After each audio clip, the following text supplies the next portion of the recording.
please welcome our next president, Kamala Harris.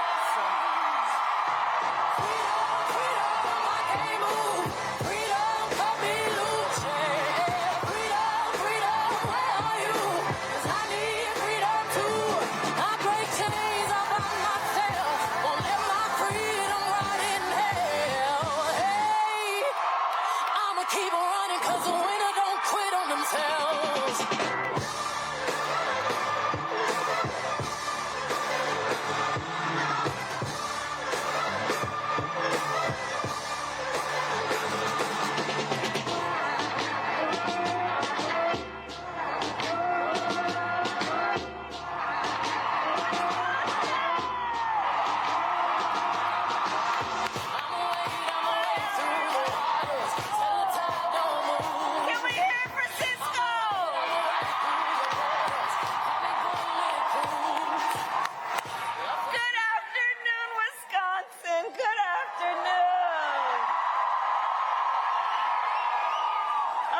Wonderful to be back in here at the University of Wisconsin-La Crosse. Thank you all.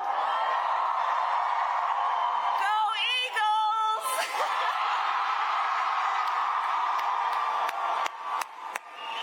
Oh, it's good to be everyone. And Mark Cuban, thank you for all that you are and being a part of it.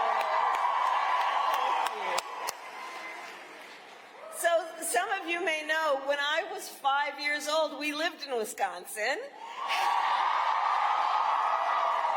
My parents taught at the University of Wisconsin in Madison for a time, and every time I come now, when I land, Governor Evers will greet me and he'll say, "Welcome home." So it is good to be back in Wisconsin. And this is a room full of leaders, and I thank you all for taking the time out of your busy lives to be here to have this conversation. I want to thank Mayor Reynolds. Thank you for the warm welcome and all you do.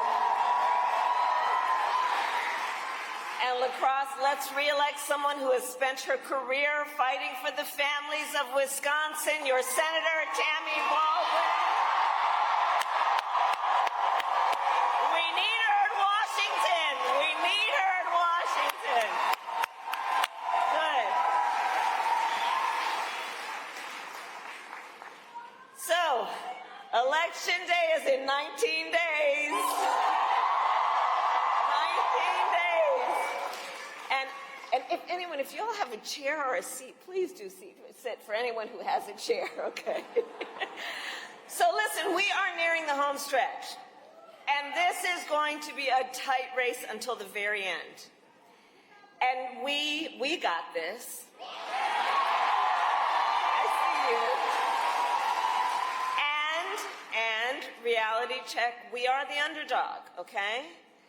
And that's why I'm here with you, and you are taking the time to do the hard work that is necessary. It's why I'm campaigning for every vote, because I want and intend to be a president for all Americans.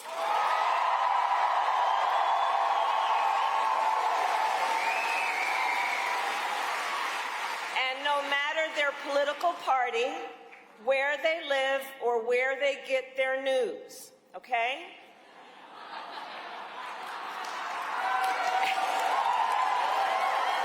And on that point, last night you may have seen I went on Fox News.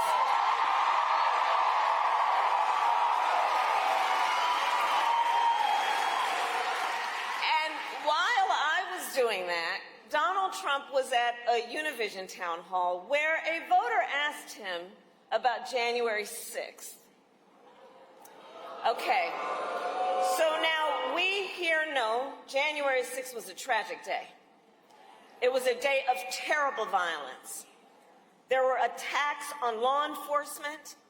140 law enforcement officers were injured. Some were killed. And what did Donald Trump say last night about January 6th? He called it a, quote, a day of love.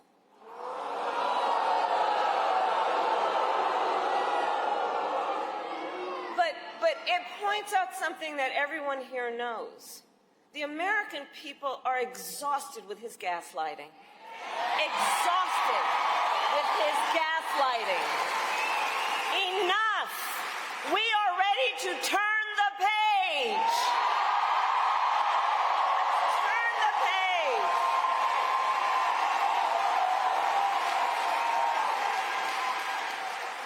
We're done.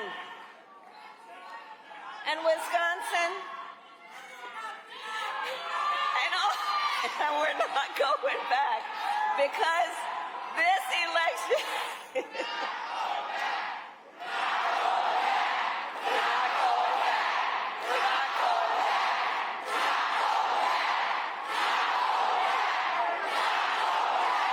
and we are not going back because we know that this election is about two very different visions for our nation. One that is focused on the past, and ours that is focused on the future.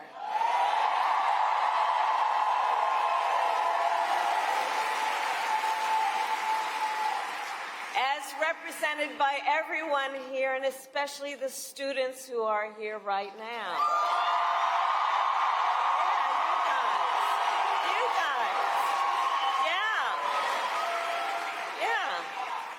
It's about you guys. It really is. It really is.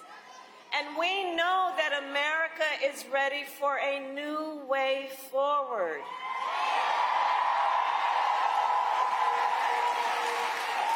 We are ready for a new and optimistic generation of leadership.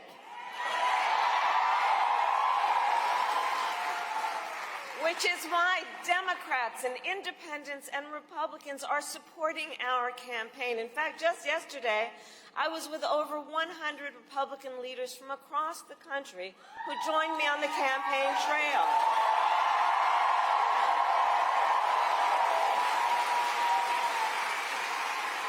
And as they said, it was about putting country before party. And some of them served in Donald Trump's previous administration, the people who know him best, okay?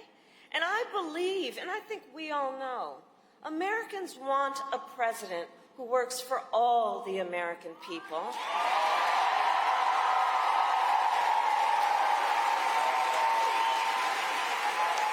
It's what we deserve, and that has been the story of my entire career. In my career, I've only ever had one client, the people. When I was a young courtroom prosecutor, I stood up for women and children against predators. As Attorney General of California, I took on the big banks, fought to deliver $20 billion for middle-class families who faced foreclosure. I stood up for veterans and students being scammed by for-profit colleges. I stood up for workers who are being cheated out of the wages they were due, stood up for seniors facing elder abuse, and I promise as president I will always fight for all the American people, and together, we can and we will build a future, a brighter future for our nation. That's why we're all here together. We love our country.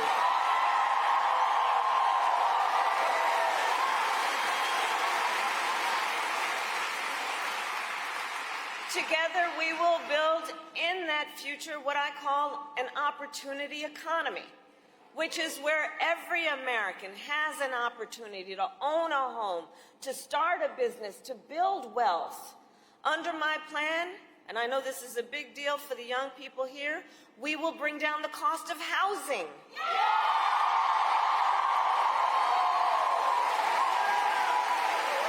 Because there was a time that generations of Americans could count on the American dream, but for far too many these days, it is just out of reach.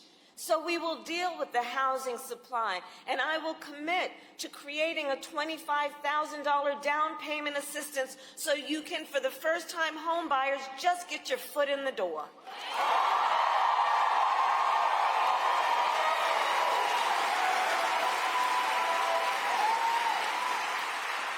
We will entrepreneurs and small businesses to begin and grow, because we know small businesses are part of America's backbone in terms of the strength of our economy. You know, the woman who helped raise my sister and me was a small business owner. I know. Do we have small business owners who are here? Raise your hand.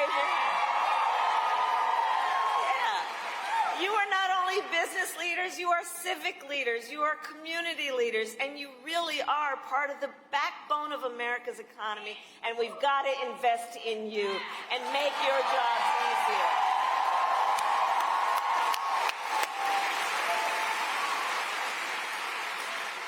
My plan will help expand Medicare to cover home health care for seniors.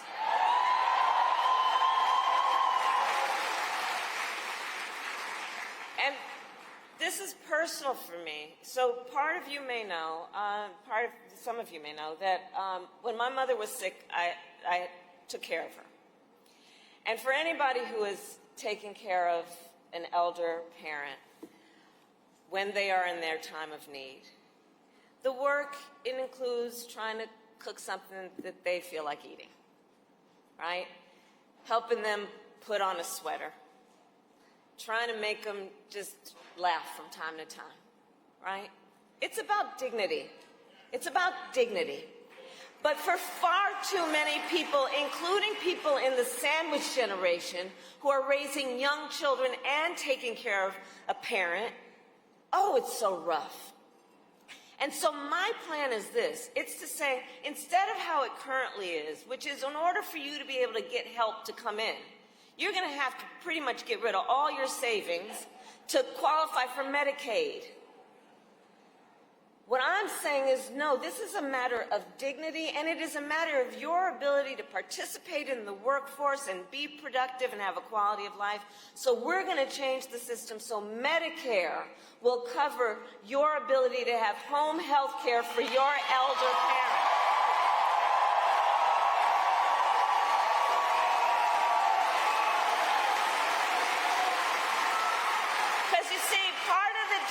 Between the way we see our country and the world and the way my opponent sees it is we actually see real people and care about them and have a sense of understanding about how tough times can be, but how good times can be if we put the work into solving problems instead of trying to run on problems like Donald Trump.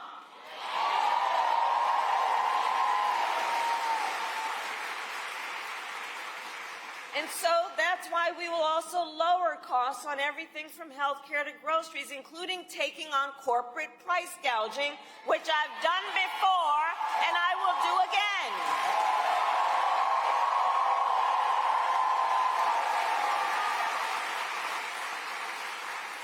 And we will give a middle-class tax cut to 100 million Americans, including $6,000 for young parents, parents who are just starting out during the first year of their child's life, knowing the vast majority of our parents have a natural desire to parent their children well, but not always the resources to do it. And so this is about helping folks out to be able to buy a car seat and a crib just during that most critical phase of their child's development. This is all about dignity. And this is about understanding.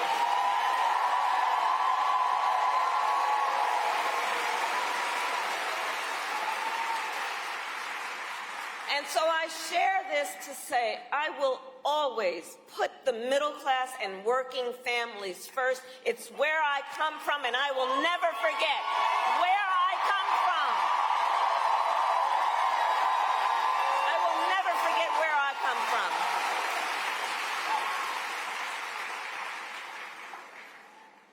Now, Donald Trump has a different plan. I love you back, by the way. Thank you. Donald Trump has a different plan. So just Google Project 2025.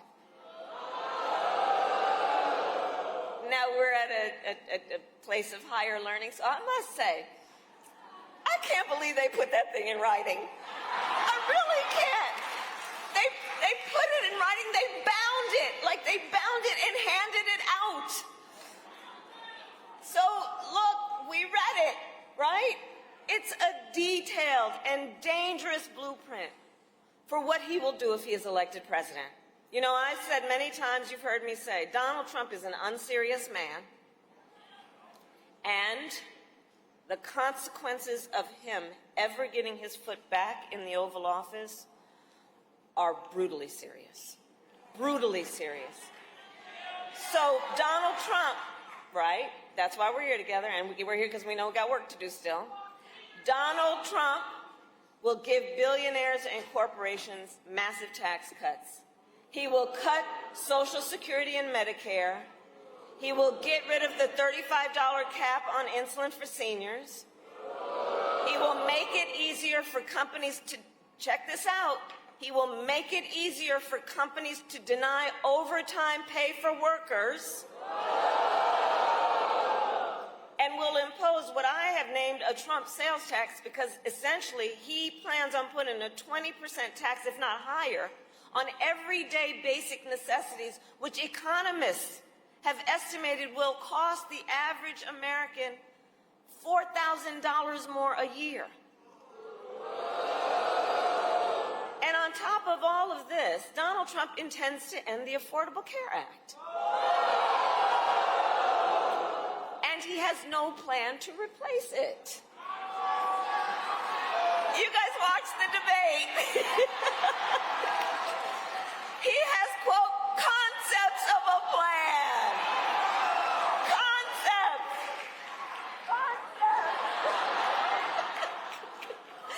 So here's the thing. Again, it's a serious issue, right? So he's going to threaten the health insurance coverage of 45 million people in America based on a concept. Taking us back to when insurance companies had the power to deny people with pre-existing conditions. You remember what that was? Well, we are not going back. We are not going back. We are not going back. We're not going back. We're not going back. And just like Wisconsin's state motto tells us, we will move forward.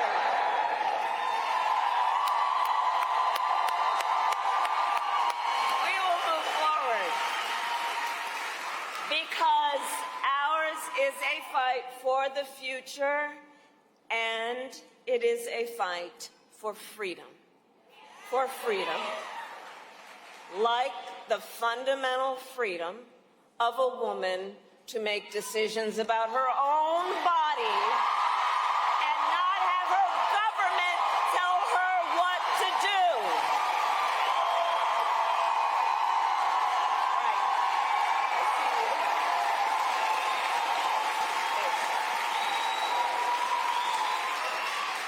And again, we're not going to be gaslighted on this. We remember Donald Trump hand-selected 3 members of the United States Supreme Court with the intention that they would undo the protections of Roe v. Wade, and they did as he intended. Oh, you guys are at the wrong rally.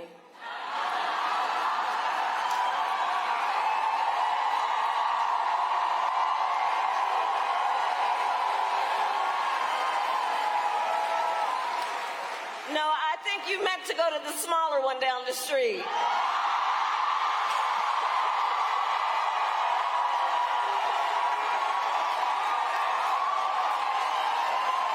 Come on.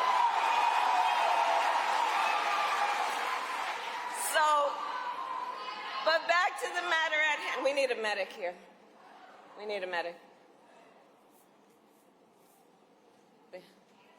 Right here, and then let's part the way so someone can come through and bring help. Okay? Okay. All right, we're good.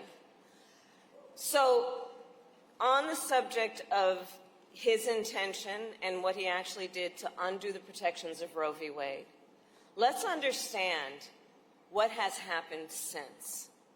It is now the case that in America, 1 in 3 women live in a state with a Trump abortion ban.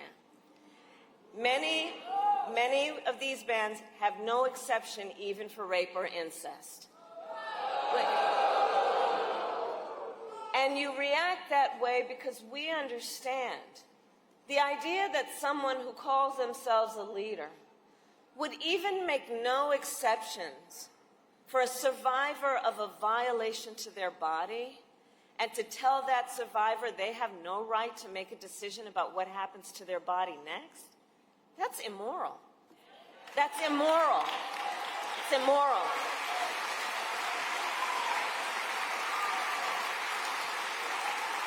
And I know we all agree, one does not have to abandon their faith or deeply held beliefs to agree the government should not be telling her what to do.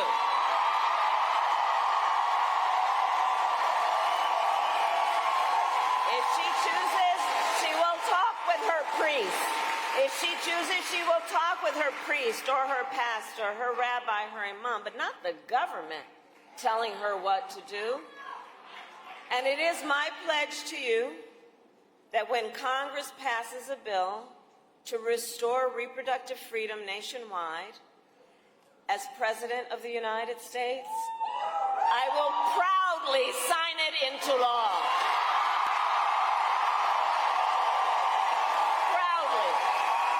Proudly sign it into law.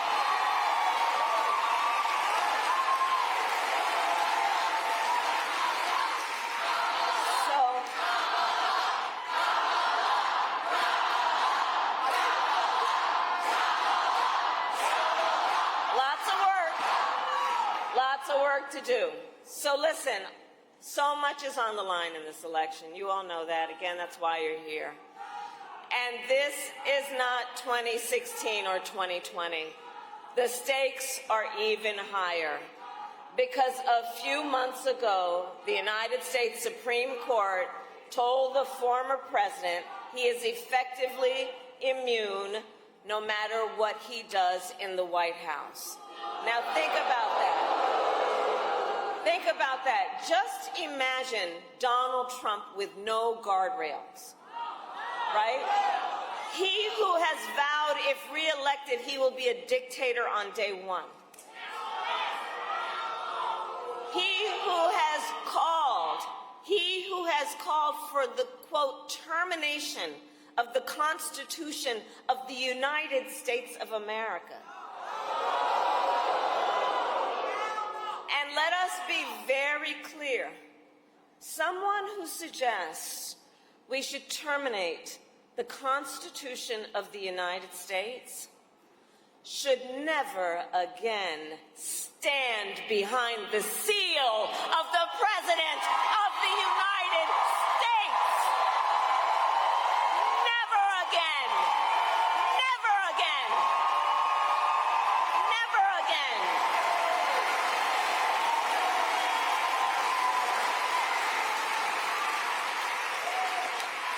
And then consider the comments that he made just in the last few days, because he's got more.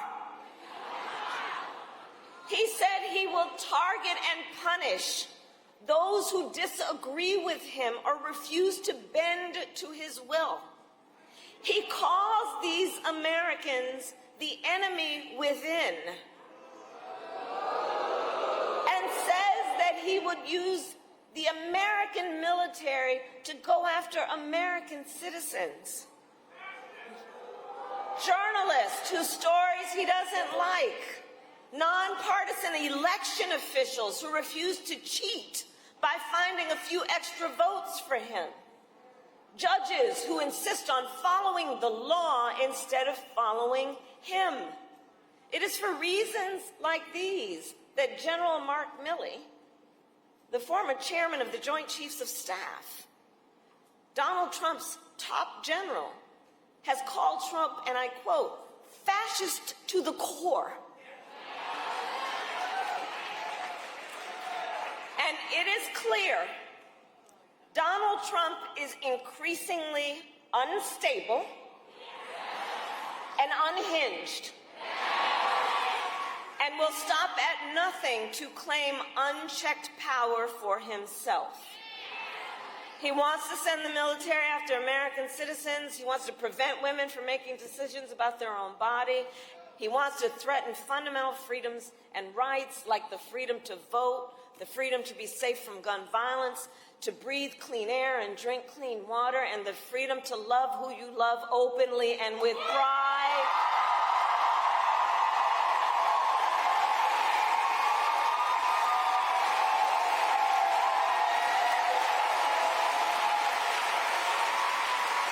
So much is on the line in this election. So much is on the line. And Wisconsin, when it comes down to it, look, we are all here together because we know what is at stake. We are all here together because we love our country.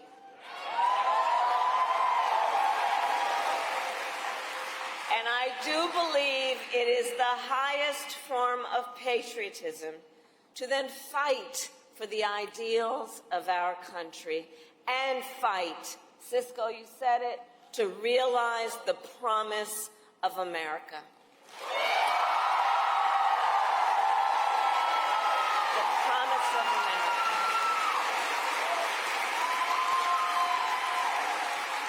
So, Election Day is in 19 days, and here in Wisconsin, early voting starts next Tuesday, October 22nd. So now is the time to make your plan to vote. And if you have received your ballot, in the mail, please do not wait. Fill it out and return it today. And remember that Wisconsin has same-day voter registration. Right? So if you are not registered to vote, you can register when you vote, and please do vote early or on Election Day. Because the election is, and bring an ID, because the election is here. And listen, I'm telling everybody what you already know and have been doing. We've got to energize, let's mobilize, let's organize. Let's continue in this process also to do what everyone here is doing. Let's build community, you know. Let's build coalitions.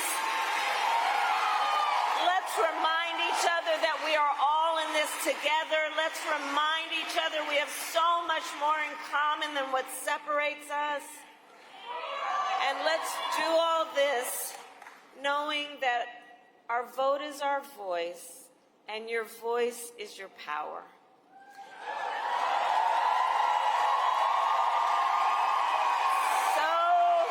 Wisconsin, today I then ask you, are you ready to make your voices heard? Do we believe in freedom? Do we believe in opportunity? Do we believe in the promise of America?